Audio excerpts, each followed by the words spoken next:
Hello കുട്ടീസ്, welcome back to Xylem learning. It's me Anuragna, നിങ്ങളുടെ സ്വന്തം അനുമിസ്സാണ്. ഓക്കെ, എൻ്റെ മക്കളെ എല്ലാവരും നിങ്ങൾ NMMS എക്സാമിന് വേണ്ടിയിട്ട് ഇപ്പോൾ നല്ല അടിപൊളിയായിട്ട് പ്രിപ്പയർ ചെയ്തുകൊണ്ടിരിക്കുന്നുണ്ടായിരിക്കും അല്ലേ? നമ്മൾ 8ാം ക്ലാസ്സിലേക്ക് എത്തിയതിന് ശേഷം ഇനി അറ്റൻഡ് ചെയ്യാൻ പോകുന്ന നമ്മുടെ കോമ്പറ്റേറ്റീവ് എക്സാം ആണ് NMMS എക്സാം. അപ്പോൾ ഇതിന് മുൻപേ ആയിട്ട് നിങ്ങൾ LSSും അതുപോലെ USS എക്സാം ഒക്കെ എഴുതിയ വന്നവരായിരിക്കും. ഒരു പക്ഷേ ഈ 2 എക്സാമും കിട്ടാതെ ഇപ്പം നിങ്ങൾ NMMS എക്സാമിന് വേണ്ടിയിട്ട് ആത്മാർത്ഥമായിട്ട് പ്രിപ്പയർ ചെയ്യുന്നുണ്ടായിരിക്കും. ഉറപ്പാണ്, നിങ്ങൾ കണ്ടിട്ടുണ്ടാവും അല്ലെ, NMMS എക്സാം എളുപ്പമായിരിക്കും എന്നാണ് ഞാൻ പറഞ്ഞത്. എളുപ്പമായിരിക്കും എങ്ങനെ പോയാൽ, യെസ്, നമ്മൾ പ്രോപ്പറായിട്ട് സൈലത്തിന്റെ എല്ലാ ക്ലാസ്സുകളും കണ്ടു പഠിച്ചിട്ടുണ്ടെങ്കിൽ എൻ്റെ മക്കൾക്ക് ഉറപ്പായിട്ടും NMMS എക്സാം എളുപ്പമായിട്ട് എഴുതാൻ വേണ്ടി പറ്റും. ഓക്കെ, അപ്പൊ എന്തായാലും നമുക്ക് എക്സാമിന് ഏറ്റവും ഇമ്പോർട്ടൻ്റ് ആയിട്ടുള്ള ഒരു സെക്ഷനിൽ നിന്നൊരു ചോദ്യം ചെയ്തു നോക്കാം. സോ ഈ ഒരു ഇക്വേഷൻ നിങ്ങളെ ബോർഡിൽ കാണുന്നത് എന്തായാലും പഠിച്ചു വെച്ചൊരു കാര്യമായിരിക്കും അല്ലെ. a⁻m × a⁻n എന്ന് പറഞ്ഞാൽ a⁻m+n ആയിരിക്കും.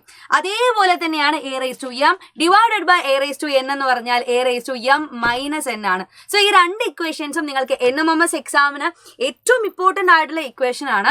സോ ഇത് നല്ലപോലെ പഠിച്ചു വെക്കണം. ഇത് വെച്ചിട്ട് ഇത് റിലേറ്റ് ചെയ്തുകൊണ്ട് ഞാനൊരു പ്രോബ്ലം നിങ്ങൾക്ക് പറഞ്ഞു തരാൻ വേണ്ടി പോവുകയാണ്. സോ ആദ്യം എൻ്റെ മക്കൾ എന്ത് ചെയ്യുക, അറിയുന്ന ക്വസ്റ്റ്യൻ ആണെങ്കിൽ ഒന്ന് വേഗം ചെയ്ത് നോക്കുക. എൻ്റെ കൂടെ തന്നെ ഉത്തരം കിട്ടുവാണെങ്കിൽ നിങ്ങൾ എന്ത് ചെയ്യുക, നമ്മളെ ചാറ്റ് ബോക്സിൽ പറയുക കേട്ടോ. സോ ഇത് എന്താണ് ഈ ഇക്വേഷൻ മീൻ ചെയ്യുന്നതെന്ന് അറിയാത്ത ആളുകളാണെങ്കിൽ ഞാനൊരു എക്സാമ്പിൾ വെച്ച് പറഞ്ഞുതരാം. ഒന്നുമില്ലടാ, ഈ 2 നമ്പേഴ്സുകൾ നമുക്ക് സെയിം ആണ് മൾട്ടിപ്ലൈ ചെയ്യുന്നത് അല്ലെ. അതിനിവിടെ എന്തുണ്ട്, വ്യത്യസ്തമായിട്ടുള്ള 2 പവേഴ്സുകൾ ഉണ്ട് ഇല്ലേ. അപ്പൊ നോക്കിക്കേ, ഇവിടെ നമുക്ക് ഇപ്പൊ ഞാനൊരു എക്സാമ്പിൾ എടുക്കുവാണെങ്കിൽ 2⁵ ഇൻറ്റു 2⁵2 ഇത് a⁻m ഇൻറ്റു a⁻n ഫോമിലായിട്ട് മാറിയിട്ടുണ്ട് അല്ലെ. സോ ഇതിന് ആൻസർ വരുമ്പം എന്ത് തന്നെയാണ്, യെസ്, 2 അതേപടി തന്നെ നമുക്ക് എഴുതാം. അതിന്റെ പവർ ആയിട്ട് വരുന്ന ഈ 5ഉം 2ഉം നമ്മൾ എന്ത് ചെയ്താൽ മതി, ആഡ് ചെയ്താൽ മതി. സോ 5 + 2 എന്ന് പറഞ്ഞാൽ നമുക്ക് 2⁻7 എന്ന ആൻസർ കിട്ടിയിട്ടുണ്ടാവും. സോ ഈ ഒരു രീതിയിൽ, ഈ ഒരു പാറ്റേണിലാണ് നമ്മൾ എന്ത് ചെയ്യേണ്ടത്, ഈ ടൈപ്പ് ഓഫ് ക്വസ്റ്റ്യൻസ് ചെയ്യേണ്ടത്. ഇതുപോലെ തന്നെയാണ് ഡിവിഷനും വരുന്നത്. പവർ എന്ത് ചെയ്താൽ മതി, മൈനസ് ചെയ്താൽ മതി. സോ ഇതാണ് നമ്മളെ ക്വസ്റ്റ്യൻ. അപ്പൊ ആദ്യത്തെ ക്വസ്റ്റ്യൻ നിങ്ങളൊന്ന് വായിച്ചു നോക്കിക്കടാ. 5⁻100 + 5⁻100 + 5⁻100 + 5⁻100 + 5⁻100 5 തവണ 5⁻100 നിങ്ങൾ ന്യൂമറേറ്ററിൽ തന്നെ ആഡ് ചെയ്യുന്നുണ്ട്. Then divided by 5⁻100. സോ പെട്ടെന്ന് ചാടിക്കേറി എല്ലാ മക്കളും തെറ്റിക്കുന്ന ഒരു ചോദ്യമാണിത്. കാര്യം എന്താണെന്ന് വെച്ചാൽ, ആദ്യം കാണുമ്പോൾ നിങ്ങൾ ആരും അതിന്റെ എന്ത് നോക്കില്ല, ഓപ്പറേഷൻ എന്താണെന്ന് ശ്രദ്ധിക്കില്ല. നോക്കടാ, ഇവിടെ തന്നിരിക്കുന്ന ഓപ്പറേഷൻ എന്താണ്, അഡിഷൻ ആണ്, മൾട്ടിപ്ലിക്കേഷൻ അല്ല. സോ മൾട്ടിപ്ലിക്കേഷൻ ആയിരുന്നെങ്കിൽ നമുക്ക് ആരെ ഉപയോഗിക്കാമായിരുന്നു, a⁻m ഇൻറ്റു a⁻n യൂസ് ചെയ്യാമായിരുന്നു. പക്ഷെ ഇവിടെ ഇൻറ്റു അല്ലല്ലോ, അഡിഷൻ ആണല്ലോ. സോ ഇതെങ്ങനെയാണ് നമ്മൾ മാറ്റി എഴുതുക എന്നാണ് പറയുന്നത്.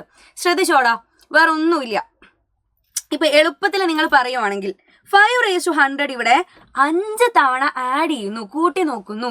അപ്പൊ 5⁻100 5 തവണ കൂട്ടുന്നതിന് പകരം എളുപ്പത്തിൽ നമുക്ക് എങ്ങനെ എഴുതാം, 5⁻100 ഇൻറ്റു 5 എന്ന് എഴുതാം ഇല്ലേ.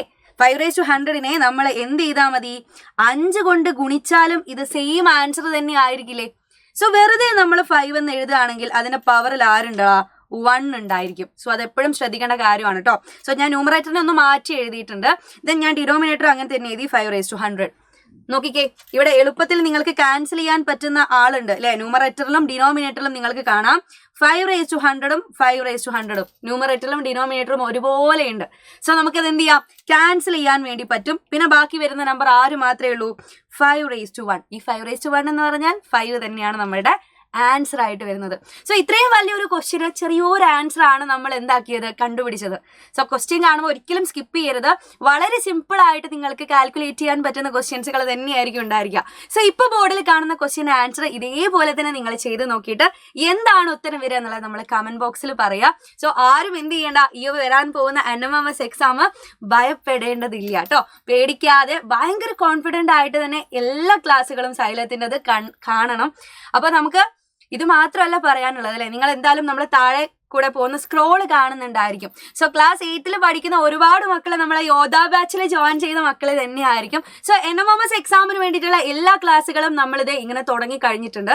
സോ ഇനി ആരും എന്ത് ചെയ്യരുത്, നിങ്ങൾ ആരും നമ്മളെ ക്ലാസ്സുകളൊന്നും മിസ് ചെയ്യരുത്, ഒരു ക്വസ്റ്റ്യൻസ് പോലും മിസ് ചെയ്യരുത്. എല്ലാം കണ്ടിട്ട് പഠിക്കുക. സോ താഴെ കാണുന്ന നമ്പറിൽ, സ്ക്രോളിൽ പോകുന്ന നമ്പറിൽ ഒന്ന് എന്ത് ചെയ്യുക, കോൺടാക്ട് ചെയ്ത് കഴിഞ്ഞാൽ നമ്മുടെ ബാച്ചിനെ കുറിച്ച് ഒരുപാട് കാര്യങ്ങൾ നിങ്ങൾക്ക് എന്ത് ചെയ്യാൻ പറ്റും, അറിയാൻ വേണ്ടി പറ്റും. ഓക്കെ, അപ്പൊ എന്തായാലും ഇനിയും ഒരുപാട് ക്വസ്റ്റ്യൻസുകൾ നിങ്ങൾക്ക് പറഞ്ഞു തരാനുണ്ട്. അതൊക്കെ ആയിട്ട് ഞാൻ അടുത്തൊരു ക്ലാസ്സിൽ വരുന്നതായിരിക്കും. അതുവരെ ബൈ ബൈ, സീ യു.